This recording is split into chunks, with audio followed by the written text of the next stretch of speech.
ஒன்னா போத்துன்றானுங்க. எதுக்கு அது மாதிரிலாம் ஒரு அதாவது அவனுங்க என்ன நினைச்சுக்கிறானுங்க, இவங்க டேட்டூ ஆர்டிஸ்ட், இவங்க டேட்டூ போடுறாங்க, இவங்க அந்த கால் அட்டன் பண்ணுவாங்க, இவங்க பேசுவாங்க நினைச்சிட்டு தான் அவங்க அந்த மாதிரி ஃபோன் பண்றாங்க. நீ சாப்பிட்டியா, என்ன ட்ரெஸ் போட்டுனுக்குற, எங்க இருக்கிற, இதெல்லாமா தேவை? அதே கமெண்ட்லாம் அந்த மாதிரி தான் பண்ணுவாங்க. நான் சொல்லிடுவேன் அப்பா கிட்ட, பாருங்கப்பா எப்படி பண்றாங்க, நீ விடுமா, நீ உன்னோட தொழில நீ கரெக்டா இருக்கல, அது போதும் அப்படின்னு சொல்லிடுவாங்க. அப்பதான் சரி அப்பா நம்ம கூட சப்போர்ட்டா இருக்காங்க அப்படின்னு ஒரு பெருமை இருக்கும். அப்பதான் இப்போ புதுசா நிறைய பேர் கிளாஸ் எடுக்கிறேன்னு யூடியூப்பை பார்த்துட்டு கிளாஸ் எடுக்கிறாங்க. அதுல என்ன அவன் முதல்ல கிளாஸ் எடுக்கிறவனுக்கு முதல் டேட்டூ போட தெரியுமா? இந்த பீச் ஓரம் உட்காந்துருந்தா டாக்டரா, ஸ்டெர்லைஸ் எப்படி பண்ணணும்னு தெரியுமா? தெரியாது. இவங்க போனதுக்கு அப்புறம் அந்த நீடிலேயே என்ன பண்றானுங்க, தண்ணியில விட்டு அழிச்சிட்டு டெட்டாயில் ஊத்தி கழுவி திருப்பி அதே பேப்பர்ல வச்சு சீல் பண்ணி வச்சிடறானுங்க. புது நீடில் போடுறோம் பாருங்க.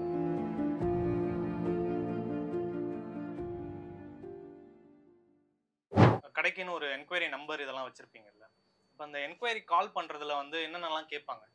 ஐயோ ஏகப்பட்டது இருக்கு. இன்ஸ்டாகிராம்ல அதனாலேயே நான் ஸ்கிப் பண்ணிடுவேன். மெசேஜ் எல்லாம் பார்க்கவே மாட்டேன். கமெண்ட் தான் பார்ப்பேன். ஏன்னா ஒரு சில பேர் நிறைய பேர் கேட்பாங்க அப்படின்னு சொல்லிட்டு நம்ம வந்து கமெண்ட்ல பார்த்து ஓகே நீங்க வந்து எங்க அதான் கான்டாக்ட் நம்பர் கொடுத்துருவோம். கொடுத்துட்டு அது அவங்க கிட்ட என்கொயரி பண்ணிக்கோங்க அப்படின்னு சொல்லிட்டு சொல்லுவோம். மித்த ஃபோன் கால் எல்லாம் எங்க அப்பா தான் ஹேண்டில் பண்ணுவாங்க. மீதி வந்து அவங்க சொல்லுவாங்க. அவங்க வாயிலே கேளுங்க. அப்படியா? ஆமா. அவ்வளவு வர்ஸ்டா இருக்கானே. ரொம்ப வர்ஸ்ட். அப்படினா அவரை கூப்பிடுங்களேன் கேட்கலாம். நீங்க சொல்லுங்க சார். இப்போ என்கொயரி பண்றதுல இருந்து ஆரம்பிச்சு நீங்க என்னென்ன டிஃபிகல்ட்டிஸ் நீங்க வந்து ஃபேஸ் பண்றீங்க? என்கொயரிஸ் டிஃபிகல்ட் பார்த்தீங்கன்னா வச்சுங்களேன், சில பேர் வந்து குடிச்சு ஃபுல் போதையில் ஃபோன் பண்ணுறானுங்க. நான் ஒன்று சொல்லுவேன், அவனும் ஒன்று சொல்லுவானுங்க. எடுத்தவொடனே டேட்டோ போடணுன்னுவாங்க. சரி போட்டுருவாங்க. எவ்வளோ ஆகும், என்ன டேட்டோ போடணும், எவ்வளோ பெருசு போடணும், எந்த மாதிரி, அதை பற்றி பேச மாட்டாங்க. எடுத்தவொடனே நீங்கள் எவ்வளோ ஆகும் சொல்லுங்கள், என்னங்க போட போகிறீங்க, நீங்கள் என்ன போடணும்னு சொன்னால் தான் நம்ம அதை பற்றி போட முடியும். அதை மாதிரி சிலதுகள். சில பேர் பார்த்தீங்கன்னா இந்த இந்த மெசேஜை பார்த்து இந்த ஒருத்தன் பண்ணுறான் பாருங்க கமெண்ட்ஸு, அப்படியே ரத்த கண்ணீர் வரும். அந்த மாதிரிலாம் கமெண்ட்ஸ் பண்ணுவானுங்க. சில பேர் பார்த்தீங்கன்னா வீடியோ கால் பண்ணுறானுங்க. வீடியோ கால் பண்ணிட்டு ஹலோ ஹலோ நானும் வச்சுட்டு யாரோ லேடிஸ் பேர் தான் வரும். ட்ரூ காலரில் சரி, அவங்க வாட்ஸ்அப்பில் சேவ் பண்ணி வச்சுக்கிற நம்பரும் லேடிஸ் பேர் போட்டு வச்சுருக்கிறானுங்க. சரி லேடிஸ் தான் யாரும் ரெஸ்பான்ஸ் பண்ணலான்ட்டு ஃபோனை எடுத்தோன்னா செல்ஃபை காட்டுறது, புக் ஸ்டோரை காட்டுறது, தரையை காட்டுறது, இப்படி. சரி அது ஒரு பக்கம் இருக்குது. இன்னொருத்தன் ஃபோன் பண்ணி அர்ஜென்ட்டாக டேட்டூ ஷாப்பாக கேட்க மாட்டாங்க, ஃபோன் பண்ணிடுவாங்க. ஃபோன் பண்ணிட்டு ஹலோ ஹலோ ஹலோ, ஒருவேளை என் சைடு எதுவும் கேட்கலையா, ஹெட்செட்டு கேட்கலையா, நான் டெஸ்ட் பண்ணி உக்காந்துப்பேன். ஒன்னா போத்துன்றானுங்க. எதுக்கு அது மாதிரிலாம் ஒரு அதாவது அவனுங்க என்ன நினச்சிக்கிறானுங்க, இவங்க டேட்டூ ஆர்டிஸ்ட், இவங்க டேட்டூ போடுறாங்க, இவங்க அந்த கால் அட்டன் பண்ணுவாங்க, இவங்க பேசுவாங்க நினச்சிட்டு தான் அவங்க அந்த மாதிரி ஃபோன் பண்ணுறாங்க. நீ சாப்பிட்டியா, என்ன ட்ரெஸ் போட்டுனுக்குற, எங்க இருக்கிற, இதெல்லாமா தேவை?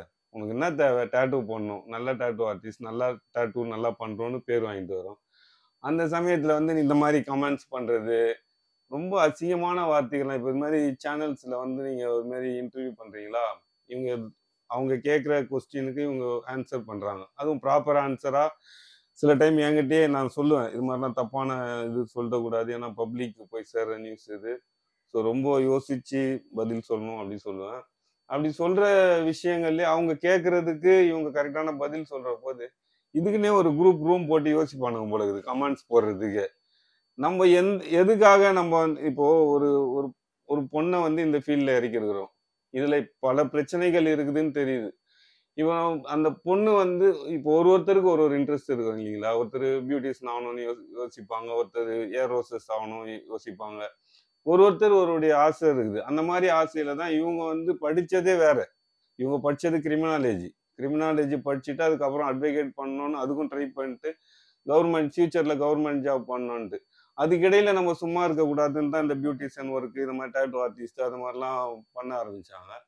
மெகந்தி ஆர்டிஸ்ட், ஒருத்தருக்கு ஒரு ஒரு விருப்பங்கள் இருக்கு. அந்த விருப்பத்துக்கு தகுந்தாற் போல தான் அவங்கள வடிவமைச்சுக்கிறாங்க. அஜித் தலை சொல்லுவார்ல, என்ன நானே செதுக்கினன்ற மாதிரி அவங்களே செதுக்கிறாங்க. எல்லாருக்குமே இப்போ சார் இருக்காங்க, கேமராமேன் இருக்கு, அவருக்கு அது பிடிச்சிருக்குது.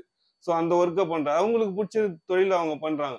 நீ இங்க போறியா அங்க போறியா, எதுல போட்டா உனக்கு என்ன, டேட்டூ நல்லா போடுறாங்களா அதை பாரு நீ.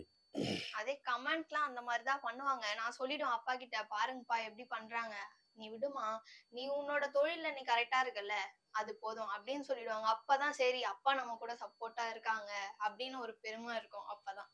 அது அப்பா சொல்றதுக்கு முன்னாடி வரைக்கும் உங்களுக்கு உங்களோட தாட்ஸ் எப்படி இருக்கு இந்த மாதிரியான கமெண்ட் அது போடுறது? பார்க்கும்போது கொஞ்சம் மனசு கஷ்டமா இருக்கும். என்னடா இது நம்ம தப்பு பண்ணலைல்ல. ஏதோ தப்பு பண்றவங்க கிட்ட போய் சொன்னா பரவால்ல. நம்ம தப்பு பண்ணல. ஒரு தொழில வந்து தெய்வமா பார்த்து செஞ்சுட்டு இருக்கோம் நாங்க. அத போய் தப்பா பேசுறது, உன்னால தான் இந்த நாடு கெட்டு போகுது. அப்படிலாம் சொல்லும்போது, நம்ம என்னடா கெட்டு போற அளவுக்கு நான் பண்ணிட்டேன் அப்படின்னு தோணும். அப்பதான் அப்பா வந்து சப்போர்ட் பண்ணாங்க. நீ விடுமா, நீ அதெல்லாம் யோசிக்காத அப்படின்னு சொல்லிட்டு இந்த டாட்டூ வந்து இத பத்தின விஷயங்கள் முழுசா தெரியாதவங்களுக்கு நீங்க சொல்லணும். முதல்ல இந்த விஷயம்லாம் தெரிஞ்சுட்டு வாங்க. இல்ல வேற ஏதாவது ஷாப் போனா கூட இத பத்தி ஃபர்ஸ்ட் தெரிஞ்சுட்டு இதெல்லாம் கேட்டுட்டு நீங்க போடுங்க. அப்படின்னு சொல்லணும்னா நீங்க என்னென்னலாம் சொல்லுவீங்க? Super super question.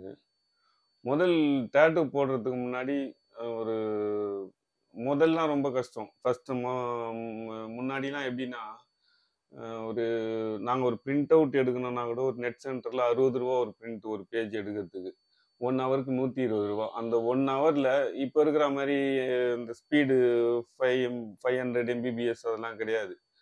அந்த ஒரு பிரிண்ட் அவுட் எடுத்து இப்படி பார்த்து தான் படம் வரையுமே. கையில் பார்த்து தான் படம் வரைஞ்சிட்டு அதுக்கு மேலே டேட்டூ போடுவோம்.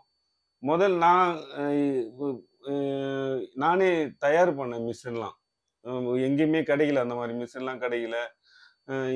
இதுக்கு வந்து நான் எங்க பார்த்து இது எப்படி செய்யணும் அப்படி பார்த்தேன்னா, நம்ம முன்னோர்கள் தான் அந்த குறவர்கள் கிட்ட இருந்து தான் பார்த்தேன் அந்த மிஷின் எப்படின்ட்டு. அதை வச்சு தான் நானே ஓனா தயாரிச்சு அதுக்கப்புறம் அதில் தான் போட கற்றுட்டேன். இப்போ நிறையா நாலேஜ் வந்துச்சு. அதனால இப்போ வந்து ரொம்ப ஈஸியாக இருக்கிறதால எல்லாருமே பண்ணிடுறாங்க. பிரிண்ட் அவுட் எடுக்கிறோம், ட்ரேசிங் பண்ணுறோம், போட்டுடுறோம். கலருக்கு எல்லாமே இருக்குது, பேடு கீடு எல்லாம் வச்சுன்னு போட்டுடுறாங்க. அதனால எந்த ஆர்டிஸ்ட் ஒரு டாட்டூ ஆர்டிஸ்ட் ஆனது முறையான ஒரு டாட்டூ ஆர்டிஸ்டாக இருக்கணும். அவங்களுடைய ஒர்க்கு பார்க்கணும். முதல்ல அவங்களுடைய ஒர்க்கை பார்த்து அவங்களுக்கு கொடுக்குற அந்த ரிவ்யூஸ் பார்க்கணும். அந்த ரிவ்யூஸ் எப்படி இருக்குதுன்றத முதல் பார்க்கணும். அந்த ரிவ்யூஸ்ல கூட சில பேர் என்ன பண்றாங்கன்னா, நிறைய பணம் குத்தெல்லாம் இப்போ இந்த கூகுள்லாம் பார்த்தீங்கன்னா, கூகுளில் ரிவ்யூஸ்க்காகவே பணம் குத்து பண்றவங்க இருக்கிறானுங்க. இன்ஸ்டாகிராம்ல பார்த்தீங்கன்னா ஃபாலோவர்ஸ் பார்த்தா 1,00,000 பேர் இருப்பானுங்க. 100 லைக் கூட இருக்காது. அதெல்லாமே இந்த காசு கொடுத்து வாங்குறது தான். அது நல்லாவே தெரியுது நமக்கு. ஸோ இந்த மாதிரிலாம் பேர் வாங்கி ஒரு தொழில் வளர்றதை விட ஒரு நல்ல ஒரு ஆர்டிஸ்ட், பேசிக் ஆர்டிஸ்ட், எங்கள் அப்பாவும் ஆர்டிஸ்ட், நானும் ஒரு ஆர்டிஸ்ட், பெயிண்டிங் ஆர்டிஸ்ட். நான் ஃபர்ஸ்ட் அந்த பெயிண்டிங் ஆர்டிஸ்ட் இப்போ ரொம்ப கம்மியாயிடுச்சு. ஆர்டிஸ்ட் எங்கன்னா பார்க்குறீங்களா? இப்போ ரொம்ப கம்மியாயிடுச்சு. இப்போ கொஞ்சம் பிக்கப் ஆகுது. அதுக்கப்புறம் இந்த டிஜிட்டல் வந்ததுக்கு அப்புறம் பார்த்தீங்கன்னா ஃபுல்லாகவே டேட்டூஸ் லைன் மாறிடுச்சு. இது நம்ம பெயிண்டிங் தொழிலே மாறிடுச்சு. மாறி நிறைய அருமையான வேலைக்காரவங்கலாம் இறந்துட்டாங்க. வேலை இல்லாமல் சரக்கு அடிச்சு அந்த மாதிரிலாம் இறந்துட்டாங்க. அந்த லைன்லேருந்து நான் இப்போ இப்படி மாறி வந்து தான் இந்த தொழிலை படிப்படியாக எடுத்துன்னு இந்த அளவுக்கு வந்திருக்கேன். ஸோ எங்களுக்கு அந்த நுணுக்கம் தெரியும். இப்போ ப்ரெஷ்ஷில் கூட ஒரே அளவாக கோடு போட்டிங்கன்னா தான் ஸ்ட்ரைட் ஆகும். ஒரு இடத்துல இப்படி அம்மிட்டு உள்ள போயிடுச்சுன்னா அந்த இடம் பெயிண்ட் ஒழுவ ஆரம்பிச்சு. ஸோ அதே தான் நம்ம ஸ்கின்லயும் பண்றோம். இப்போ புதுசா நிறைய பேர் கிளாஸ் எடுக்கிறேன்னு யூடியூப்பை பார்த்துட்டு கிளாஸ் எடுக்கிறாங்க. அதுல என்ன முதல் கிளாஸ் எடுக்கிறவனுக்கு முதல் டாட்டூ போட தெரியுமா? முதல் கிளாஸ் எடுக்கிறீங்க, போய் கிளாஸ்ல சேருங்க.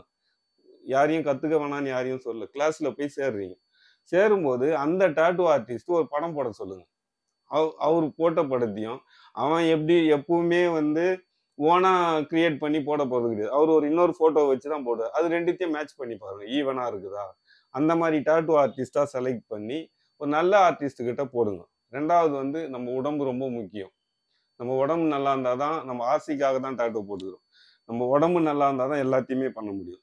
ஸோ அந்த நம்ம உடம்புக்கு தேவையானது என்னன்னா ஒரு சுத்தம், ஒழுக்கம். அது எங்க கிடைக்குது? சில பேர் பார்த்தீங்கன்னா இந்த கோயில் வாசல்ல, பீச்சில் அவங்களும் அவங்களும் ஒரு 10 ரூபாய் வரணும்னு தான் பாக்குறாங்க. அங்க போய் அவங்க போடுறத கொஞ்சோண்டு பாருங்களேன். ஒன்றும் இல்லை. அவங்ககிட்ட போயிட்டு டாட்டூ போடணும் எவ்வளோ ஆகும்னு கேளுங்களேன். அந்த மாதிரி தான் நம்ம கிட்ட கேட்குறாங்க. டாட்டூ போட்டால் எவ்வளோ ஆகுன்ற மாதிரி கேட்குறாங்களே. எவ்வளோ ஆகும்னு கேளுங்களேன். ஒரு எழுத்து போட்டால் 50 ரூபா, 2 எழுத்து போட்டால் 100 ரூபா, 4 எழுத்து போட்டால் ஊசி மாத்திங்களா? 4 எழுத்துக்கு மேலே போட்டால் ஊசி மாத்துறேன்றான். இப்போ இவன் எத்தனை போடுறது 200 ரூபான்னு வச்சுக்கலாம். 4 எழுத்தை போட்டுக்கிறான். அந்த 4 எழுத்து போடுறதுக்குள்ள ஏற்கனவே ஒருத்தன் போட்டுக்கிறான் பாருங்க, அந்த ஊசிலாம் அவனுக்கு போடுறானுங்க. அது போடும்போது அதுல இருக்கிற அந்த அவனுக்குள்ள ரத்தங்கள், அந்த கெட்ட இதெல்லாம் அந்த நீடில்ல தான் இருக்குமே. அந்த நீடில் இன்னொருத்தனுக்கு போடும்போது இவனுக்கு ஆட்டோமேட்டிக்கா பாஸ் ஆயிடுது உள்ள. அது சரியா ஸ்டெர்லைஸ் டாக்டர் அவங்க குருவிக்காரவங்க இந்த பீச் ஓரம் உட்காந்துருந்தா டாக்டரா ஸ்டெர்லைஸ் எப்படி பண்ணணும்னு தெரியுமா? தெரியாது. இவங்க போனதுக்கு அப்புறம் அந்த நீடிலேயே என்ன பண்றானுங்க, தண்ணியில விட்டு அழிச்சிட்டு டெட்டாயில் ஊத்தி கழுவி திருப்பி அதே பேப்பர்ல வச்சு சீல் பண்ணி வச்சிடறானுங்க. புது நீடில் போடுறோம் பாருங்க. இதனால எப்படின்னா மக்களுக்கு வந்து பயங்கரமான ஒரு கெட்ட விஷயங்கள் போய் சேருது. போடும்போது ஒண்ணுமே தெரியாது. போட்டதுக்கு அப்புறம் தான் ஒரு 2 வருஷமோ 3 வருஷம் கழிச்சு சொரிஞ்சினுக்க வேண்டியதான் இப்படி. தோல் உபாதைகள், உடம்புக்குள்ளேயே நிறைய எய்ட்ஸ் கூட வர்றதுக்கான நிறைய வாய்ப்புகள் இருக்குது.